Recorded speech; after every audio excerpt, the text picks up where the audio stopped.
nggak dibayar, tapi sepatu beli sendiri, transportasi juga cari sendiri dan lain sebagainya. Ekonomi keluarga saya kurang bagus karena ayah saya tentara, jadi sering sekali kesulitan untuk mempersiapkan diri di sepak bola itu. Lain dengan sekarang bayarannya mahal sekali, asik sekarang jadi pemain bola. Saya dulu main dengan Aun Harhara, Dedek Sulaiman, yang kemudian menjadi pemain nasional dua itu, dan pernah memperkuat Indonesia di pentas dunia di Australia, si Dedek Sulaiman itu pernah main. Kami trio dulu di Persija Junior. Ya, karena itu kemudian saya dengan rasa frustasi saya pergi ke tim, ya, nongkrong, ternyata asik gitu. Dan kemudian saya belajar, saya mengembangkan diri di Taman Ismail Marzuki ini.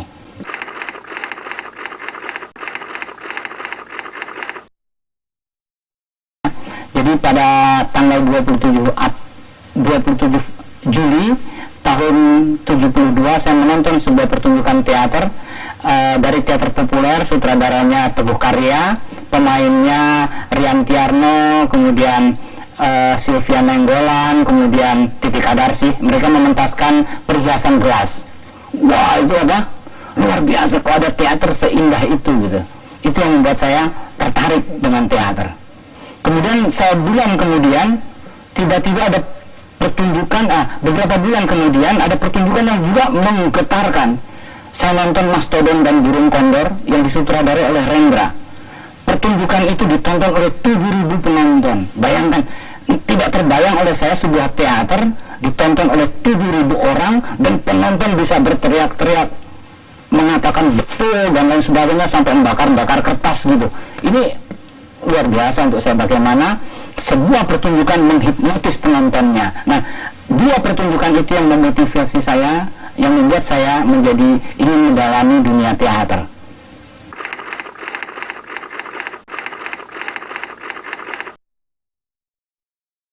Teater Adinda ya, sama Mas Yose Maruta Effendi, kami mendirikan Teater Adinda. Kemudian ketika ada festival anak-anak pertama kali pada tahun 78, kami ikut festival, dan di festival itu kami mendapatkan 4 kali kami menang sampai nggak boleh ikut lagi gitu. Nah, pada perkembangannya ada anak-anak makin besar, anak-anak teater itu, dan ada tarik ulur di grup itu. Akhirnya saya mengundurkan diri dari Teater Tanah Air, dari Teater Adinda. Saya mencoba membentuk grup yang baru, saya kasih nama Teater Tanah Air. Saya pikir tanah air adalah simbol dari kehidupan. Jadi kami mencoba membangun hidup baru. Bahkan dulu namanya Teater Tanah dan Air, tapi kemudian dannya itu dihilangkan gitu. Itu sebenarnya simbol dari kehidupan, ya. Dan pada perjalanannya Teater Tanah Air pernah mengikuti festival teater anak-anak sedunia di Jepang pada tahun 2004, kemudian 2006 di Jerman, kemudian 2008 di Moskow, Rusia. Kemudian kami diundang khusus oleh Markas Besar PBB pada tahun 88 memperingati Hari Anak Sedunia di Swiss, ya. Dan di festival itu kami termasuk yang terbaik, ya. Bahkan pada bulan April ini kami juga akan mengikuti Festival Teater Anak-anak Sedunia yang berlangsung tanggal 25 sampai 27 April di Maroko, di Taha, di kota Taha kalau saya, di Maroko. Ya, jadi ada dua pertunjukan yang sekarang kami persiapkan. Satu berjudul Malin Kundang, sandiwara nyanyi Malin Kundang. Yang satu lagi Peace, ya, karya Putu Wijaya. Malin Kundang karya Reni Sirado, Peace karya Putu Wijaya yang akan dibawa ke Maroko pada bulan April. Bulan Maret Malin Kundang 17 Maret jam 4 sore, karena ini pertunjukan anak-anak, jam 4 sore. Dan pertunjukan Malin Kundang ini agak lain bentuknya, tidak seperti pertunjukan-pertunjukan kami biasanya. Ya, biasanya kami membuat pertunjukan konvensional biasa berupa musikal drama begitu, tapi yang sekarang justru improv bentuknya. Jadi bagaimana anak-anak memainkan sandiwara di dalam sandiwara. Ini sesuatu yang baru, saya kira sesuatu yang menarik, ya. Bagaimana tidak ada lagi orang dewasa di pertunjukan ini. Sekelompok anak-anak sedang bermain-main, kemudian mereka membangun sebuah pertunjukan. Jadi ganti pakaiannya mungkin di panggung, ganti dekornya langsung di panggung, semuanya dikerjakan oleh anak-anak. Pergantian dekor, pergantian kostum, pergantian adegan, semuanya simultan. Ini bentuknya improv pernah populer di Eropa pada tahun 60.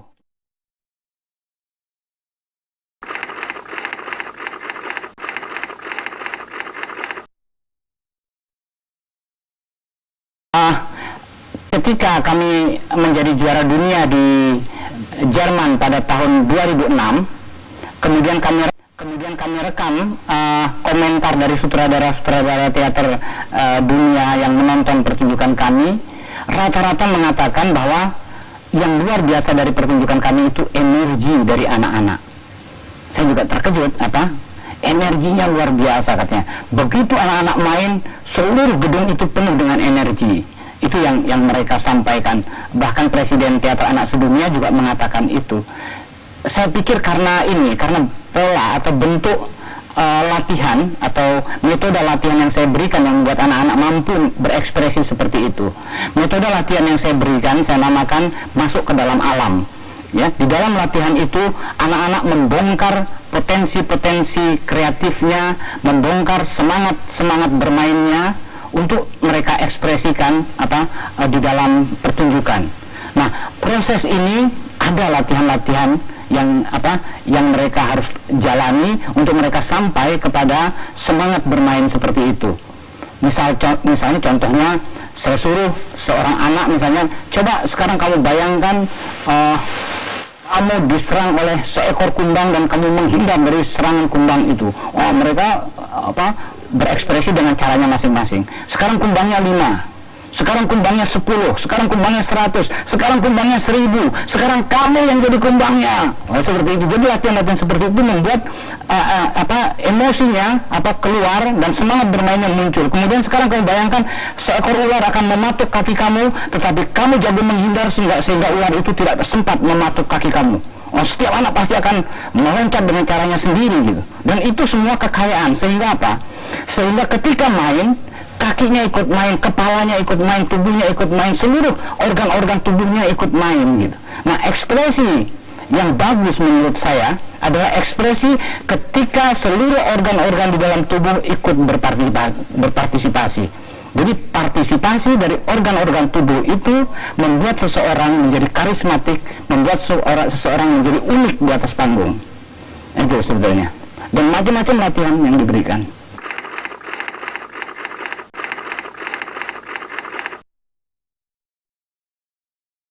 Hari dengan semangat yang tinggi, ya. Nanti sore bisa dilihat bagaimana kami berlatih. Kami berlatih keras, dibantu oleh beberapa staf artistik, ya. Ada penata artistik, ada penata kostum, ada penata tari, ada penata musik. Jadi banyak teman-teman yang membantu karena kerja teater itu kerja kolektif. Jadi mereka masuk ke dalam kolektivitas itu gitu. Jadi tidak terlalu kesulitan karena kami bekerja dengan tim itu sudah 25 tahun lebih. Jadi udah saling ngerti gitu. Itu asiknya di situ, ya.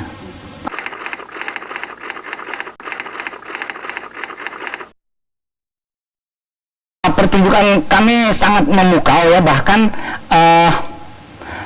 ketika kami mendapatkan penghargaan, itu Presiden Teater itu sujud memberikan penghargaannya. Dan kami punya rekamannya bagaimana dia sujud memberikan penghargaan. Tidak ada satu negara pun yang diberi penghargaan dengan cara seperti itu. Kemudian selesai pertunjukan, kami diundang makan malam oleh wali kota Lingen. Tidak ada satu grup pun yang diajak makan malam oleh wali kota sepanjang festival. Ini saya kira dari sana saja sudah penghargaannya luar biasa gitu. Dan kecintaan mereka kepada anak-anak. Kebetulan di Jerman itu agak unik festivalnya, di mana setiap anggota, setiap anak yang hadir ke festival itu tinggal di rumah-rumah penduduk, ya, bukan di hotel atau di penginapan. Mereka diberikan kepada masyarakat di sana. Itu hebatnya Lingen. Lingen itu sebuah kota kecil, tetapi warganya sangat Pancasilais, ya, sangat mendasari hidup dengan azas gotong royong. Wah, luar biasa. Wali kotanya itu sudah 22 tahun tidak tergantikan karena dicintai oleh rakyatnya gitu, oleh masyarakatnya. Kehidupan di sana guyup sekali. Itu sebabnya mereka bisa mengusung setiap anak dari peserta festival tinggal di rumah mereka. Nah, ini begitu juga anak-anak Indonesia tinggal di keluarga Jerman, dan keluarga itu sayang sekali dengan anak-anak, ya.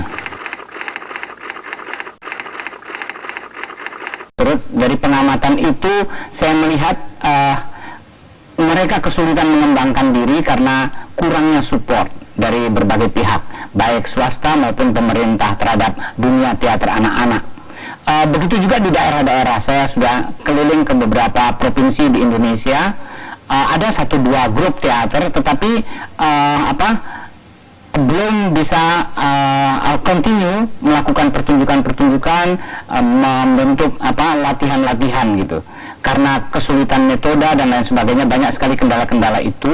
Nah, untuk merangsang itu semua, sekarang ini saya sedang mempersiapkan 2 festival. Satu saya namakan Festival Teater Anak Nusantara, ya, di mana nanti peserta-peserta dari provinsi-provinsi yang ada di Indonesia ini bisa ikut ke festival, dan pemenangnya kita bisa kirim ke festival dunia. Saya pikir begitu. Itu ide yang satu. Yang satu lagi, saya ingin menyelenggarakan festival teater anak-anak sedunia di Indonesia, di Jakarta kalau perlu, atau di Bali, di mana pokoknya Indonesia harus bisa menyelenggarakan festival teater anak-anak sedunia, karena itu juga sumber pariwisata dan kebanggaan dari sebuah kota besar yang namanya Jakarta gitu. Simbol dari sebuah kota besar itu harus ada festival-festival yang bertaraf internasional.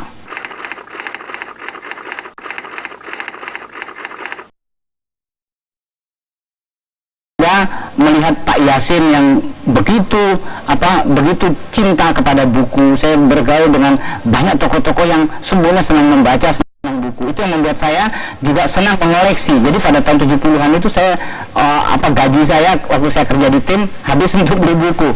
Saya kalau beli buku sekeranjang gitu, teman-teman suka kaget kok nggak beli yang lain-lain, yang dibeli buku. Jadi di rumah itu buku numpuk gitu. Tapi itu buku-buku pilihan, terutama buku-buku sastra, buku-buku karya pemenang-pemenang Nobel dunia gitu ya. Nah, pada perkembangannya ketika saya mendapat kesempatan ikut Rendra, ketika ada The First New York Festival, ada festival teater sedunia di Amerika, di Broadway.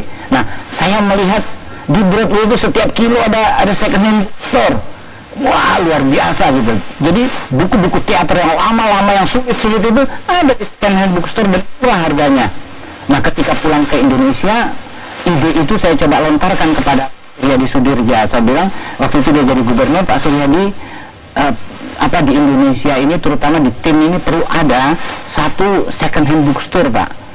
Di mana buku-buku yang disediakan itu buku-buku yang sudah tidak dijual lagi di toko, tetapi itu bermanfaat untuk mahasiswa, untuk pelajar, untuk masyarakat yang sulit mencari buku-buku itu. Terus Pak Suryadi bilang, itu ide bagus, coba dituliskan. Akhirnya saya bikin proposal segala macam, saya kirim ke Pak Suryadi. Terus waktu itu Pak Ashari ya, jadi kepala dinas kebudayaan, Pak Ashari ini ada ide Pak Yos, tolong dijalankan. Akhirnya Pak Ashari datang ke sini membangun sudut itu menjadi galeri buku gitu. Nah, itu sebenarnya sejarah dari toko buku itu, dan di sana disediakan buku-buku yang kebanyakan tidak lagi dijual di toko-toko buku lain. Apalagi toko buku lain tidak mau menjualnya karena tidak laku gitu. Tapi di situ ada. Jadi di sini dijual buku-buku yang sulit diperoleh di toko-toko buku lain, dan buku-buku yang ada itu mula-mula seni budaya, tapi pada perkembangannya ada juga buku politik, ekonomi, sosial, filsafat, ya, sastra, sosiologi gitu. Jadi macam-macam sekarang ada di situ karena yang datang juga beragam. Tetapi kebanyakan buku-buku yang di toko-toko lain sudah tidak dijual karena kurang laku, karena macam-macam. Ya.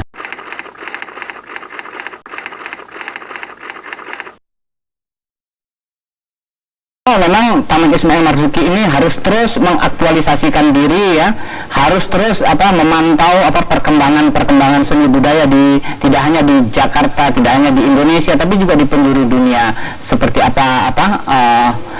kecenderungannya. Jadi sebaiknya pada tahun ke depan Pusat Kesenian Jakarta jangan pasif sebagai tempat, sebagai gedung pertunjukan, tetapi juga aktif memantau perkembangannya, bahkan membangun kerjasamanya. Karena kalau kita lihat sejarah Taman Ismail Marzuki ini ya, pada tahun 70-an, pada tahun 80-an, Taman Ismail Marzuki bisa mendatangkan grup balet paling terkenal di dunia yang namanya Martha Graham Ketin.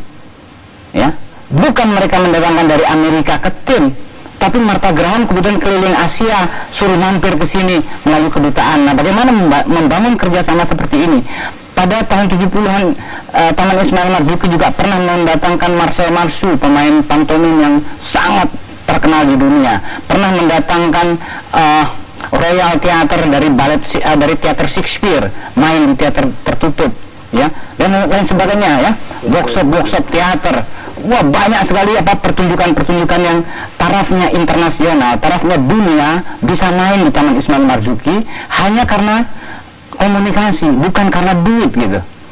Ya, kita nggak mampu mendatangkan mereka dari negaranya dengan dana yang begitu besar, tapi karena komunikasi kita bisa mereka membiayai hanya misalnya penginapannya saja, tapi datangnya ke Indonesia atau ke Jakarta, kedutaan yang membantu. Jadi ini kerjasama seperti ini harus dibangun lagi gitu.